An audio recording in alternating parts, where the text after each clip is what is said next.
श्रीमान श्रीमती रहेछन्, बिए गरेको 12-15 वर्ष भइसकेको, तर श्रीमानको बानी कस्तो, सधैँ गनगन गुनासो गर्ने। श्रीमतीले जब बिहान बेलुका हैन थालमा दाल भात तरकारी सबै पस्केर राख्छिन्, अनि श्रीमतीलाई गनगन सुरु गर्दो रहेछ। आज पनि घिरौँला पकायो, आज नि करेला पकायो, आज पनि चिचिना पकायो, नुन चर्को भयो, पिरो बढी भयो, यस्तै गनगन गनगन गनगन। अब आजकल फेरि महिला सशक्तिकरण कार्यक्रम टोल टोलमा हैन नगर नगरमा चल्छ, अनि ती श्रीमती पनि महिला सशक्तिकरण कार्यक्रममा बसेर सशक्त भइसक्या महिला भनेको कतै हाम्रो प्रवचनमा हाम्रो ट्रेनिङमा बसिसक्या रहेछन्।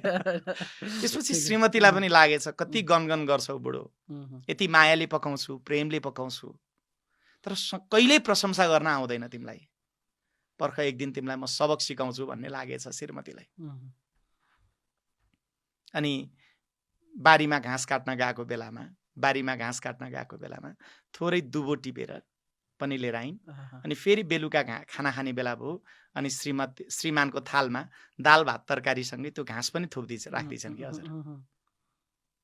अब श्रीमानले थाल तानेर खान के लागेको थियो, आफ्नै थालमा खानासँगै थोरै घाँस पनि देखेपछि श्रीमानलाई 1200 भोल्टको झड्का लाग्यो।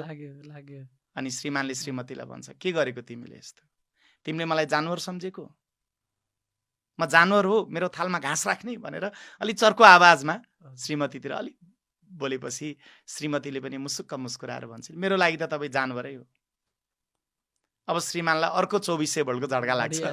अनि अलि रिसले चुर हुँदै श्रीमतीलाई भन्छ, कसरी म जानवर भएँ, तिमीले मलाई हेपेको भनेर अलि चर्को स्वरले भनेपछि श्रीमतीले मुसुक्क मुस्कुराएर भन्छन्, मेरो लागि तपाईँ जानवरै हो, हेर्नुहोस् त, तपाईँको लागि म जान अनि मेरो लागि तपाईँ बर, जानवर भएन त भनिन्छ नि।